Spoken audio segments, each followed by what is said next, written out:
Hello, and welcome to Tough Talk with me, Emerald. Wow, it's been a minute. Sorry about that.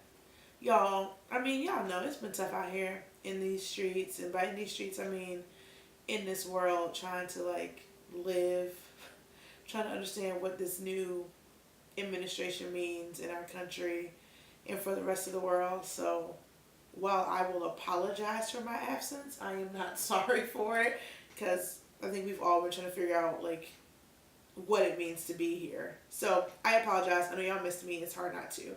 Um, but I'm back and I have it on my calendar to make sure that I take some time and shoot a tub talk once a week, at least once every 2 weeks, because I do want to make sure that I'm talking to anybody who needs reminding about what's going on, who hasn't heard some things, who wants a new perspective on things. So I'll be around. So first off, I am drinking a Sweetwater Hash. It's a session IPA. The Sweetwater Brewing Company is in Atlanta, Georgia, my hometown. And I don't like IPAs, but I will support Sweetwater however I need to. So cheers to that. All right, so let's get into it. So our PTL Up for this week, couple of things. First off, we were just watching the Oscars. I'm going to give a huge shout out to Mahershala Ali and Viola Davis for winning Best Actor and Actress in Supporting Roles for Moonlight and Fences, respectively. So glad that the first two acting awards went to black people. We're in the middle of the Oscars, so I don't know who wins next, but I'm at least happy about those. So big up to the two of them. They deserve it. I hope black people sweep all of the acting awards. That's what I want. Because Ruth Negga for Loving and Denzel for Fences could also win. And then it would just be, a Boston, as we like to say when we play spades. So hopefully that happens. Another shout out to Jordan Peele for the movie Get Out. I went to go see it this past Friday and it was phenomenal. And I'm really interested in this whole idea of mental enslavement.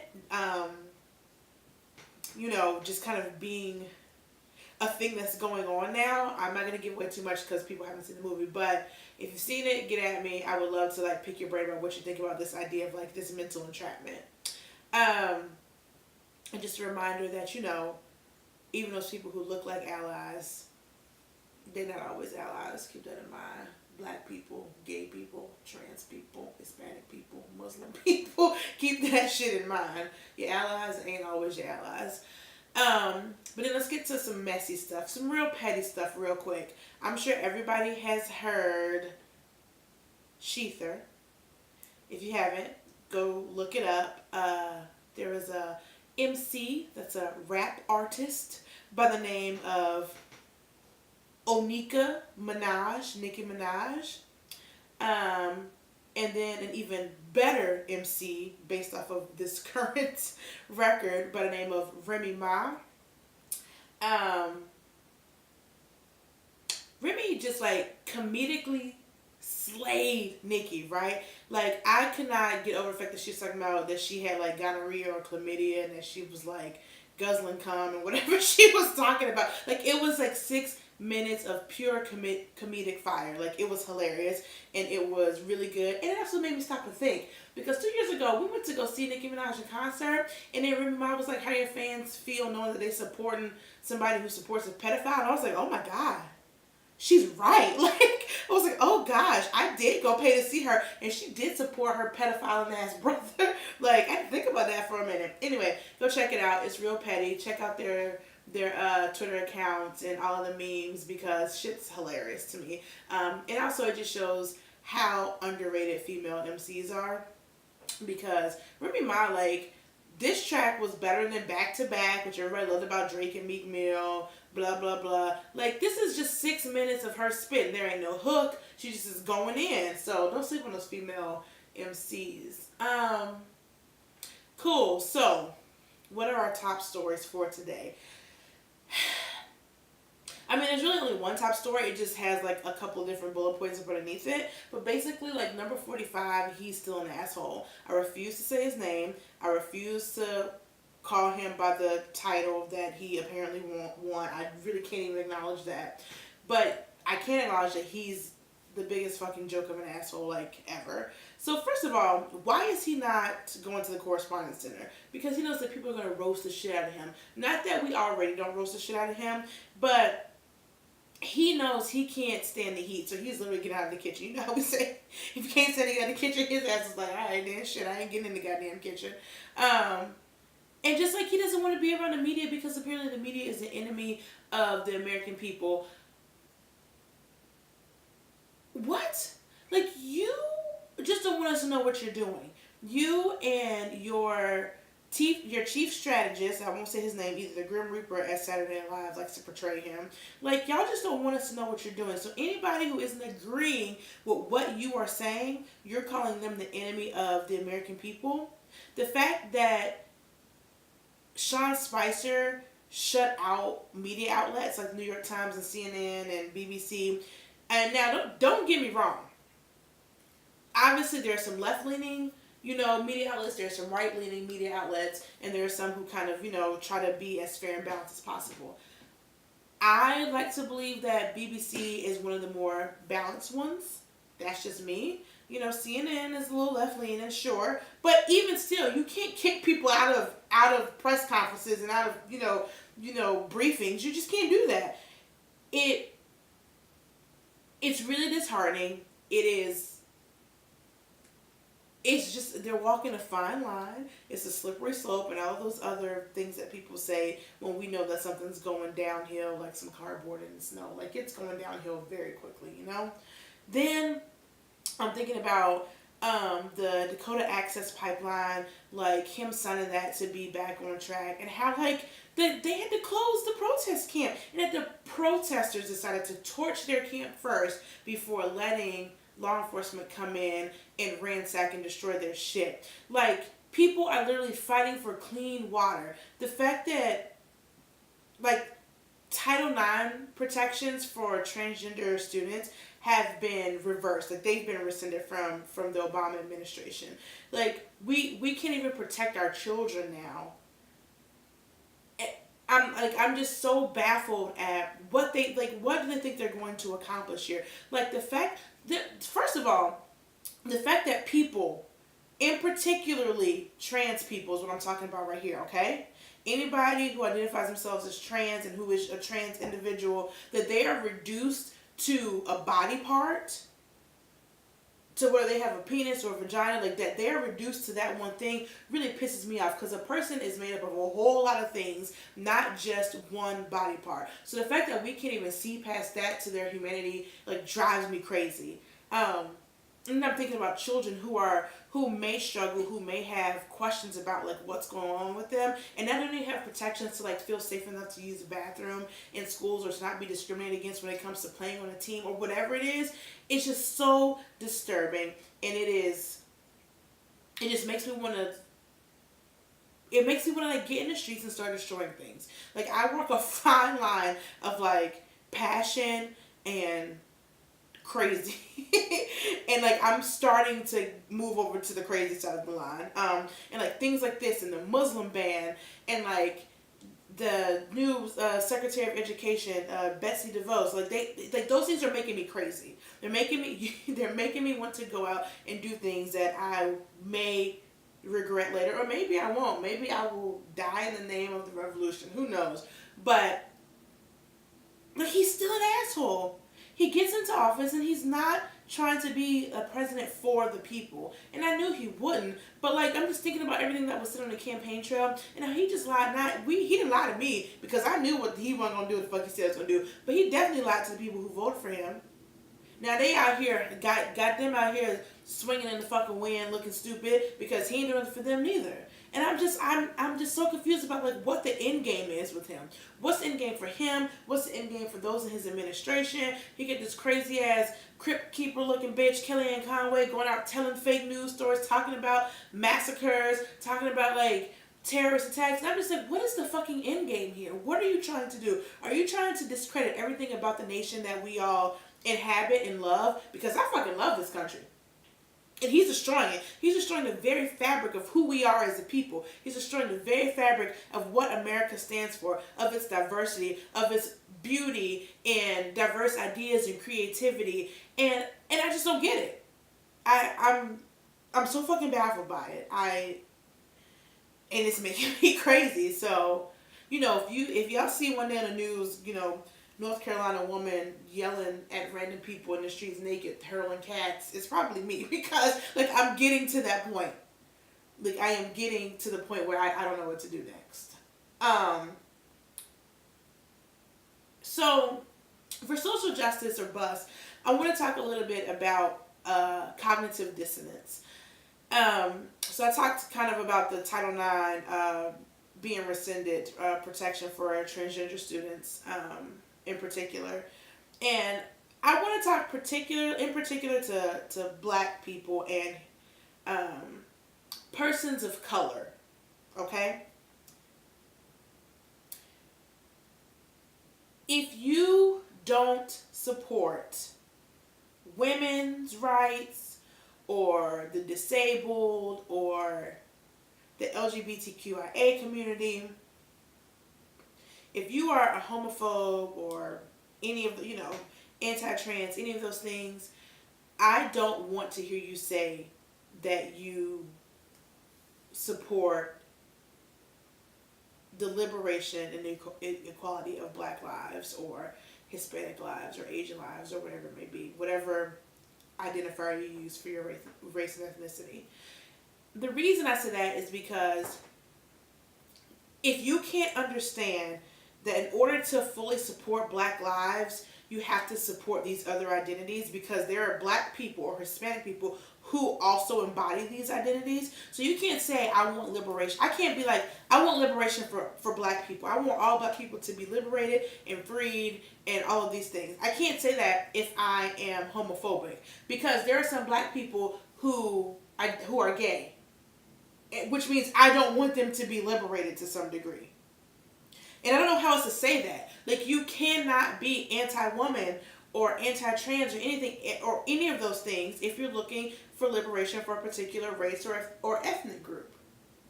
Because if you are, you have to respect everybody who identifies as black or Hispanic or Asian or, native or whatever it is, right? You have to respect that some of them are women and some of them are gay and some of them are trans, some of them are disabled.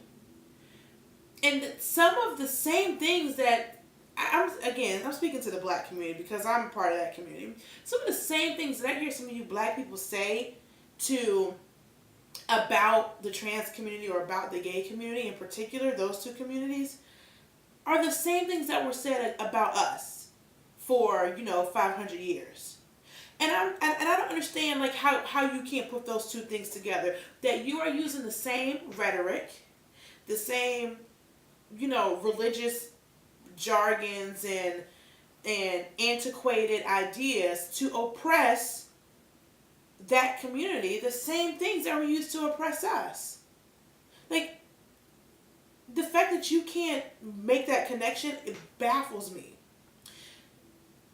I'm going to say this, and I'm going to say it very slowly. I'm not quoting anybody. This is straight from me to you. Liberation cannot be gained fully if it is not gained for all. Do you understand? I can't be fully liberated. You can't be fully liberated if all people are not fully liberated. So in order for you to support the movement for Black lives, in order for you to support, whatever other ethnic and racial group you're looking to support, you have to get on board with everybody who encompasses that identity. And that's going to be some women, and that's going to be some trans folks, and that's going to be some disabled folks, and that's going to be some people who deal with mental disorders, and that's going to be a whole lot of other people. And if you can't support their liberation, then you need to sit down and move out the way and let the rest of us get to work. I'm going to drink to that one.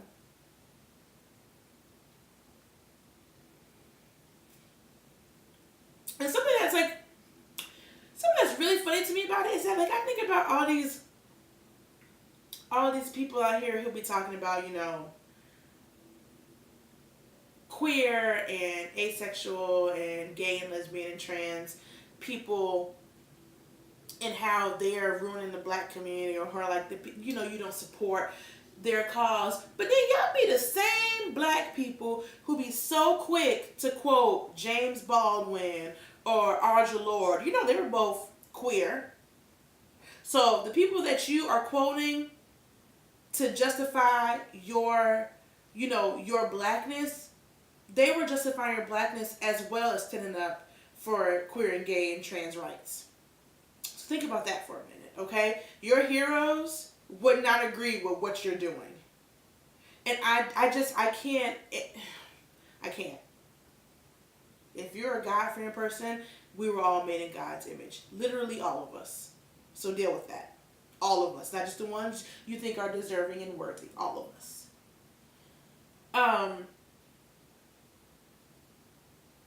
Cool. So, I don't like to keep you for more than like 20 minutes. But I will say this. We have to start speaking up. We have to start getting involved.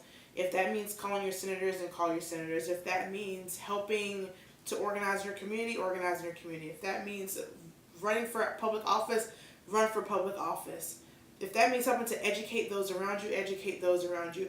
But whatever's happening right now in our country and in our world, like this shit is not normal. And I've been saying it, but it's true. We have to resist this. We cannot normalize fascism. We cannot normalize hate. We can't normalize these things. It's not okay. And as one of our favorite people, James Baldwin, once said, he said to be a Negro and to be semi-conscious in this country is to be in a perpetual state of rage. But I think that that's for anybody.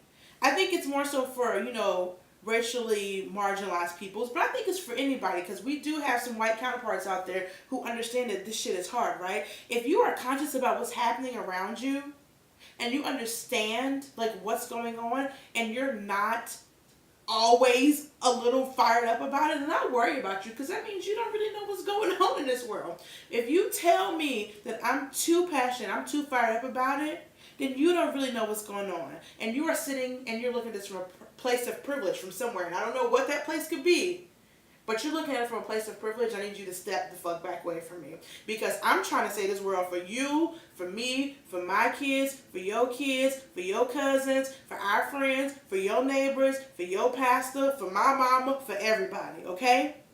So I'm passionate about it, and I'm going to stay. I am perpetually angry. I am perpetually appalled at what I see going on around me, and I will continuously resist. I will continuously be contrary, because you know what? What's happening is not okay, and I am contrary to all of this hate and all of this bigotry. And if you don't feel the same way, you need to get your shit together, or again, get out the way so the rest of us can get to work. Let me leave you with this. Another quote. I'm going to quote both of our queer people. So I quoted James Baldwin, and I'm quoting Audre Lorde. This is my final thought. She said this one. She said, I have come to believe over and over again that what is most important to me must be spoken. It must be made verbal and shared, even at the risk of having it bruised or misunderstood. What is most important to me must be spoken, it must be made verbal, and it must be shared, even at the risk of having it bruised or misunderstood. If there is something going on in this world that is important to you, then you have to speak about it. And people ain't going to always understand you. People ain't going to always like you. People not going to always get it. But you have to speak about it. You have to keep speaking about it. You have to make it known to the world that this is wrong. This is an injustice. Otherwise, what's the point? You have a fear of rejection for not saying anything, and you have a fear of rejection when you say something. So it's better to say it. I'm pretty sure Audre Lorde said something along those lines too. I'm pretty sure I just paraphrased her. You're afraid of being rejected if you say something. You're afraid of being rejected if you don't say something. So you might as well say something. At least put it out there. We cannot be held fearful in our own bodies. We need to start saying what's going on. We need to speak this shit. We need to talk about it. Because as we stay quiet, it becomes more normalized. So speak up. Blog about it. Write about it. Tweet about it. Post a quote on Instagram. Put up a status on Facebook so your racist ass uncles can see it. Talk about it with your friends. Talk about it over lunch with your co-workers. Figure out how to bring it up into story time with your students, with your children. Read a book with a title that's going to make somebody look at you sideways on public transportation so that you can start up a conversation with them. We have to start speaking about what's going on in this world. And then we have to act. And it's time for all of us to get fully engaged and fully involved. Remember, liberation cannot be gained fully if it is not gained for all. Remember that shit. Yo, let me go finish watching these Oscars. I love you. Let me know if you need anything. All of you. My email address is attached to this. You can hit me on YouTube, wherever it is. If I don't know you personally, we can find a way to get in touch. If you need my help, if you need perspective.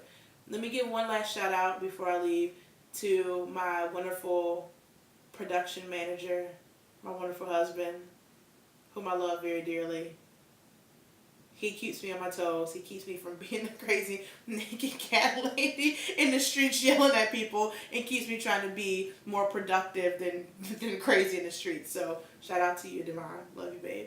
All right, I'll see y'all next time. Till then, keep sipping. Cheers.